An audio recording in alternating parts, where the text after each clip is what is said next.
Chapter 7, Food Preparation. Learning objectives. We're going to look at identifying safe methods for thawing, mixing, and portioning foods, applying additives, ingredients, and packaging rules, explaining partial cooking controls, and then recognizing foods that may not be reserved to customers after they've already been out. So general preparation rules that we have. So we must work with small batches to keep foods cold or hot. What does that mean? So say if I've made some tuna salad, and I've made enough tuna salad to see me through, maybe it's Monday today, see me through Friday in my restaurant. That's perfectly okay, right? How many days am I allowed to keep that tuna salad around? 7 days. 7 days, including that Monday when I made it. So I'm perfectly fine to do that. However, I'm not going to store it in one massive vat and keep on taking that out of the fridge, make a couple of sandwiches, put it back in the fridge, take it back out of the fridge, a couple of sandwiches back in. Otherwise, it's going to be time and temperature abused by the time I get to the end of the week.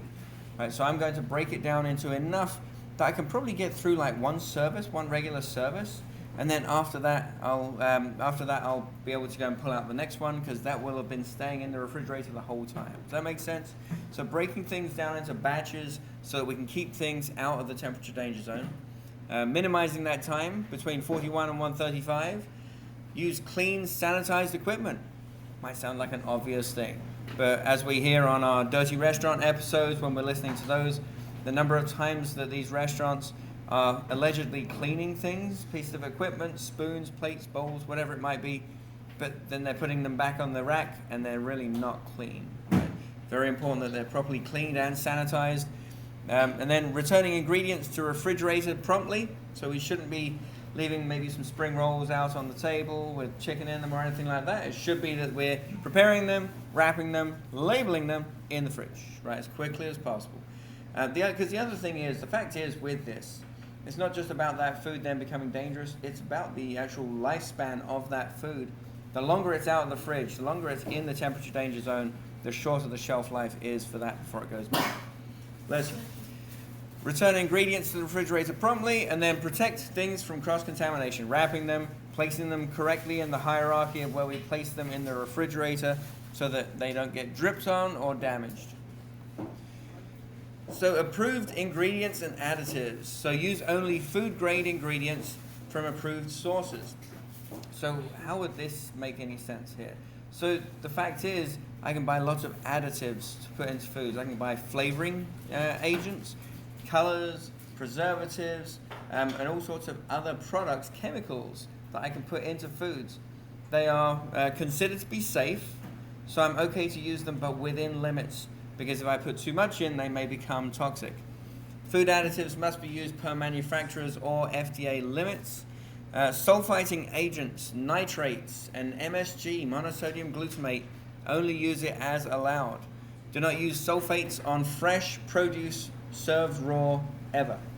So we can use sulfates to clean things like lettuces and things like that. I shouldn't be using those sulfates on fresh produce that's going to be served raw. They should only be used on foods which are going to be cooked. Never use food colors to disguise spoilage. So if my ground beef is getting a little oxidized, it's getting a little on the brown side, it's going to cook and become brown anyway. But say if I'm a grocery store or a butcher shop and people don't like the look of brown ground beef, they want it to look bright red. Well, so it has happened before where people have added red food colors to these things. It's then not honestly being displayed. We should always honestly display all of our food products. We shouldn't pretty them up and doctor them up to make them look better than they really are. Thawing foods safely. So when we're thawing foods, it should only be with these 4 approved methods and nothing else. So best thing, so if it comes up with a question saying what's the safest, what's the best way to defrost things, in the refrigerator, 41 or below. Then it can never go in the temperature danger zone. Okay, makes sense? Second best, say if I'm defrosting a turkey. It's the day before Thanksgiving and I forgot to defrost my turkey. Well, it's okay. I have another method. So this method is submerging it under running potable water. The running water should be no hotter than 70 degrees. generally, if you're pulling from the mains water, it's normally below 70 degrees, right? When you feel it, it feels on the cool side. And then foods must not rise above 41 degrees Fahrenheit for more than 4 hours in this process. So they could. The fact is that turkey floating around in that container with running cold water running on it, at first it's going to be kind of like a giant ice cube sitting in that water anyway. So it's going to keep it fairly cool, but over time it will start to rise up. I must make sure it's not in the temperature danger zone for more than 4 hours, right? We already know that as being one of our requirements anyway. And I can defrost as part of the cooking process. Not going to work for the turkey, but it will work for burgers. And it will work for chicken fingers going into the deep fryer. It will work for French fries, any of those kinds of things that are small enough that can cook from frozen to all the way through to the finish of the cooking process. And then I can also do it in the microwave if I'm going to cook it immediately. Microwave is not the best way to defrost almost anything. But it is what it is if that's the only thing you have and it needs to be quick. The reason why they're okay with the microwave, as long as you then cook the food immediately afterwards, is because it's quick. Remember, so if it's going to take, if you're defrosting anything in the microwave, it's probably only going to take a few minutes. How long does it take for bacteria to double, to multiply, if they're in the perfect fat tom conditions? Every 20 minutes. You're probably going to spend less than 20 minutes defrosting something in the microwave anyway, so you're not even giving the bacteria enough time to go through that cycle anyway. Okay, but microwaving is good for that purpose. It's just not good because it's probably going to overcook and start rubberizing things like turkey breasts and whatever else you might be defrosting. So let's look at these on the charted conditions here. When do we allow these? So refrigerator, to put it in 41 or below, that's for all time and temperature controlled foods that can come out. In running water, it should be strong enough to agitate loose particles of food.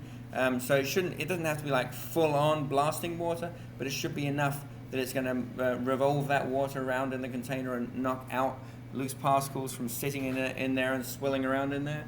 It's good for small portions or items that are going to be prepped up and cooked up that same day. Microwave should be cooking immediately afterwards, like I said before. They're for foods cooked right away.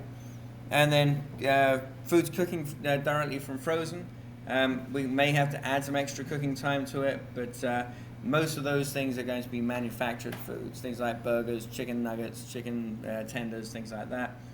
And then we should never, ever, ever, ever, ever, ever put it just at room temperature, sitting on the counter, defrosting. That's unsafe because if I leave that turkey just sitting out all day long, then sure, the core of it will probably still be frozen. It will still be like an ice block on the inside of that turkey. But those turkey wings, the legs, the thighs, and the outer part of the breast, they're all now sitting in the temperature danger zone for hours. Right? I'll probably end up having all sorts of bad things growing all over them. Preparation of produce. We should wash fruits and vegetables under running potable water. Do you guys know what potable water means? Water that's been filtered. Not necessarily it's been filtered, but drinkable water. Right? Water that comes out of our tap here is potable water, as long as it is drinkable water. Right? And it's key that we say that because if you're say at the Renaissance Festival, right up in Huntersville at the moment, we've got the Renaissance Festival going on. In the middle of their field where they're serving food, there's no running potable water in that field. So they actually restrict where they're serving those high-risk foods to a centralized location because behind there, they have a whole facility that's set up where they're cooking the foods where they have running potable water. Right, so it's key that we only ever use running potable water. We can't use water from a hose pipe, that's not potable. We can't use water from a stream or anything else like that. It must be from mains water that's clean and potable. And then, so wash fruits and vegetables under running potable water before cutting or cooking. We must wear gloves with ready-to-eat fruits and vegetables after we wash them. So while I'm washing fruits and vegetables, it's perfectly okay for me to be able to do that with bare hands, as long as my hands are clean. As soon as I turn that tap off and I put them onto my cutting board, I now must wear gloves, right? Because while I'm going through the motion, it's washing while I'm kind of washing too, right? If that makes sense. As long as my hands are clean before we start, then it's okay. But once we finish washing, gloves have to go on. Do not soak or mix batches of products. So if I've got 3 different types of lettuce, I'm not going to mix those 3 batches of lettuce all in that same sink, because one may be contaminated, say with some E. coli, the other ones might be perfectly fine. Well, now that they're all in the same sink, everything's E. coli, right? I don't want to do anything like that. Use clean sinks. Never prep food in a 3-compartment sink, a ware-washing sink, or a hand-washing sink, right? Because all of those have things like chemicals in them. They'll have all sorts of discharge that's been dumped into them. So we can't be doing any cleaning of vegetables or fruits in those ones. That's why we have our food preparation sinks, and those regularly are sanitized. We're going to sanitize it before and after we put anything into that sink. Do not serve unpasteurized juice without a warning label. So if I'm serving unpasteurized juice, that means juice that we're going to be actually that we're going to be juicing ourselves. Then if you're serving it immediately, then it's okay. But if you're going to be packaging it to then be served in an hour, 2 hours, next week, then you must have warning labels on it. It can go bad very quickly. Okay, so unpasteurized fruit juices are also not recommended for the high-risk populations either.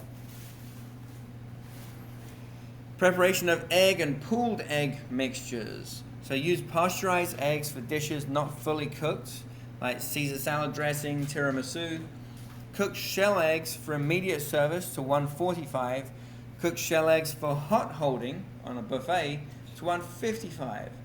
Why was that again? Why is it that if I'm going to serve those scrambled eggs immediately, that I can just put it out at 145, but if I'm putting them in a chafing dish under heat lamps or something like that, it has to be 155? Well, so it's not that it's going to cool down necessarily. Right, time, right? I don't know how long it's going to be out there for, and time, anytime that there's time involved that I don't have full control over, as in I'm not putting it on the plate and serving it immediately, then something could start to grow, right? So yes, that's why we cook. If it's for hot holding, going on a buffet, then I have to cook it 10 degrees higher to make it safe. And then hold pooled eggs under 41 degrees or cook them promptly. What's a pooled egg? Pooled egg. No? All right, so pooled eggs. If I'm working in a hotel, we're serving breakfast tomorrow morning. We might be serving breakfast for 500 people. If on average each person's going to have 1 egg, right, some people might have 2 or 3, some people might not have any at all. But if I've got 500 guests in my bedrooms tonight, chances are I'm going to serve about 500 eggs or more tomorrow for breakfast. That's a lot of eggs to crack while you've got hungry customers waiting to get their breakfast. And so what I can do is I can crack a ton of these eggs all into the same container, whisk them up so they're ready for scrambled eggs or for making omelets. They're both very popular for breakfast time. If I'm cracking eggs, all these different eggs into there, what if one is contaminated? Now they're all contaminated. I've got 500 contaminated eggs. That's why pooling eggs is risky, but pooling eggs is necessary in the business when we're serving significant numbers of people, okay? So I can pool eggs. I can crack all these eggs into a big container, whisk them all up, but I must store them at 41 or below, right, obviously. But also I have to make sure that I'm either cooling them at 41 or below rapidly, or I'm cooking them immediately, right? So maybe if it's 4 o'clock in the morning of that breakfast day, then I can crack them then and just start cooking them right up.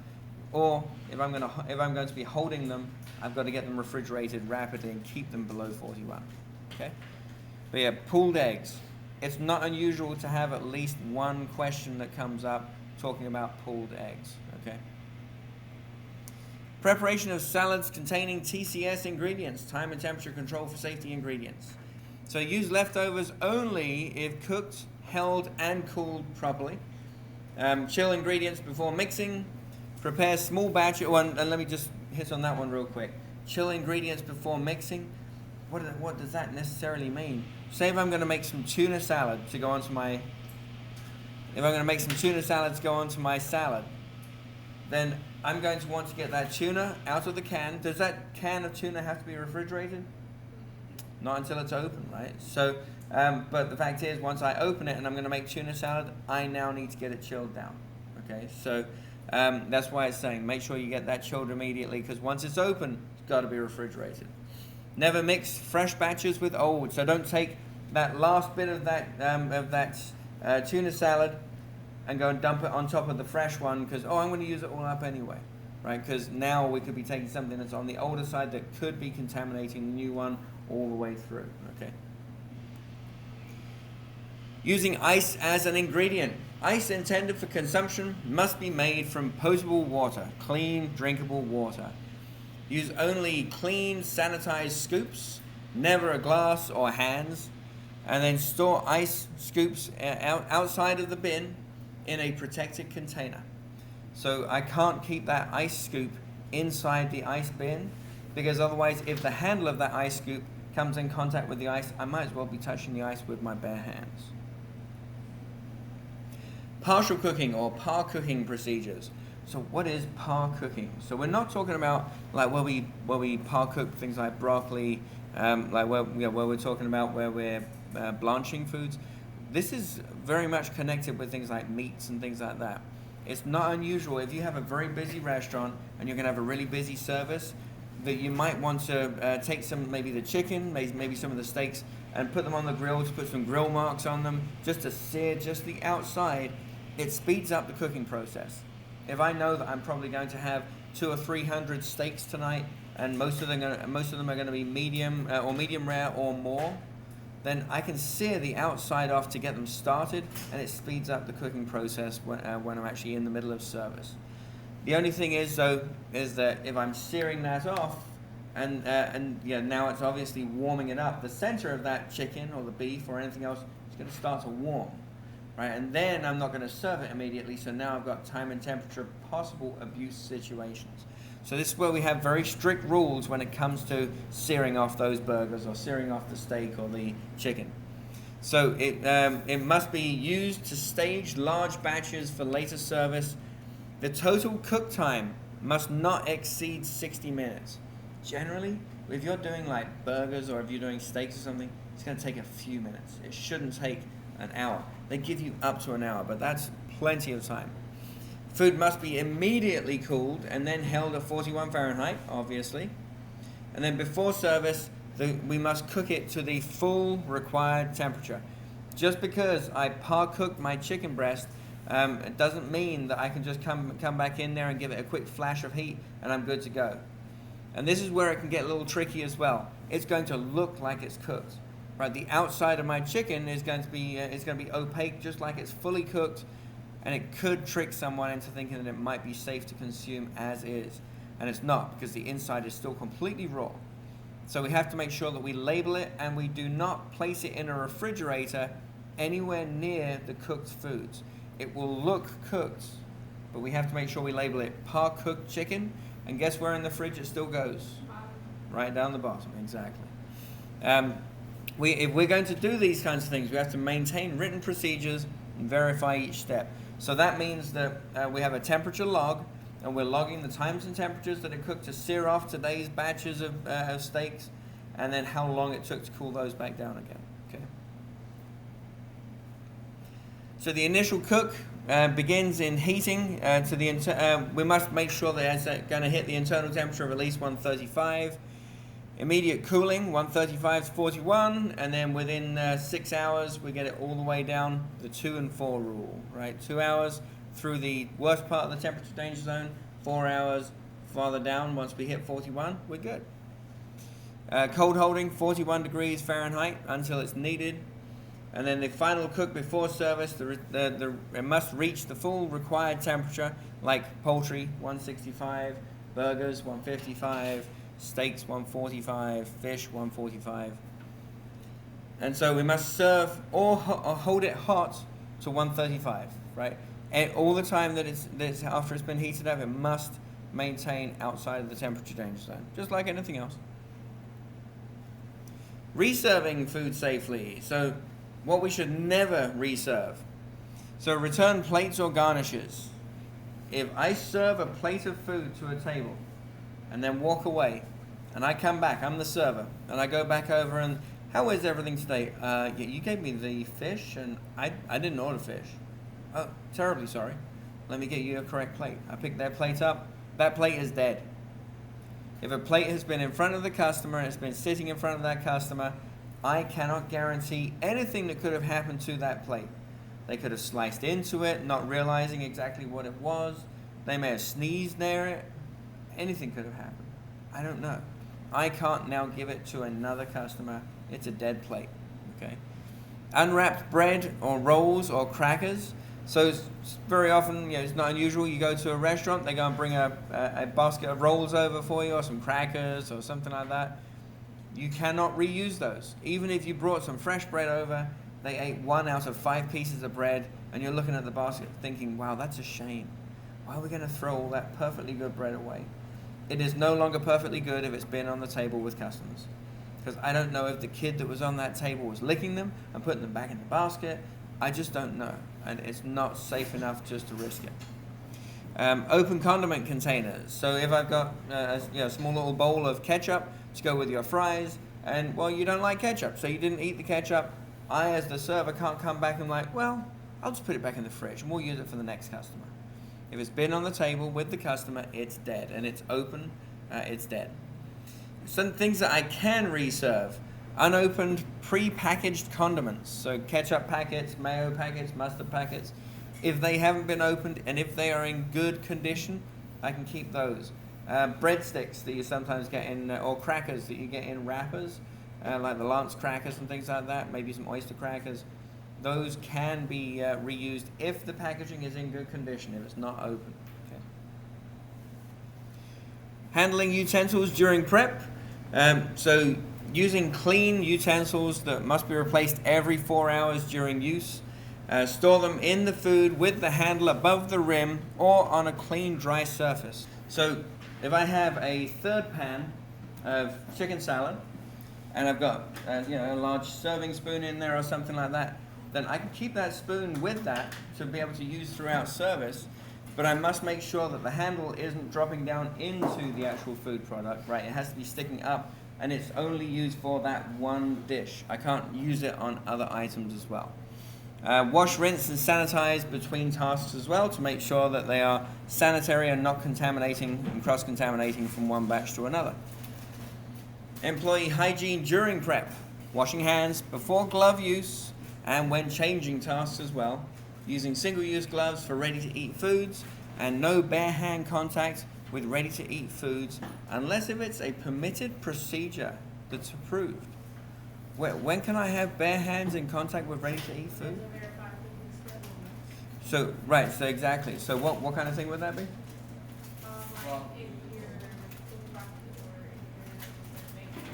Sure, yeah, we've got broccoli, and we're going to cook the broccoli because I could eat it raw, but if I'm going to cook it, or if I'm making pizza, if I'm going to go and use the cheese, then I'm okay to handle the cheese because it's going to be cooked, and yeah, any of those kinds of things. Okay, some questions. Which thawing method is unsafe? In a refrigerator, 41 or below, under running water, 70 Fahrenheit as the water temperature, on the countertop overnight, or as part of the cooking process? C. Definitely C. Do not leave the turkey on the countertop overnight. Partially cooked food must be held at room temperature for less than 2 hours, cooled immediately and finished later, left in oven overnight, or cooked all at once. We're going, yes. Yeah, we're going B on this one. Which item may be reserved to another guest? An unopened pre-packaged butter, returned bread basket, unused fruit garnish, or open syrup bottle? A, exactly, yeah. As long as it's unopened and pre-packaged, then I'm safe. Total time for partial cooking before full cooking may not exceed how long? 60 minutes. 60 minutes is correct. During thawing under running water, the water temperature must not exceed what temperature? 70 Fahrenheit, yep. So the manager's responsibility are to enforce approved prep methods only. Monitor thawing, cooling, and partial cooking records. Prevent cross-contamination during preparations. And then retraining employees who violate any of these procedures. So we have learned how to use safe thawing methods, mixing and additive controls, limited time in the temperature danger zone, following documented partial cooking procedures, never reserving unprotected foods, and then maintaining logs and training documentation too. And that was Chapter 7.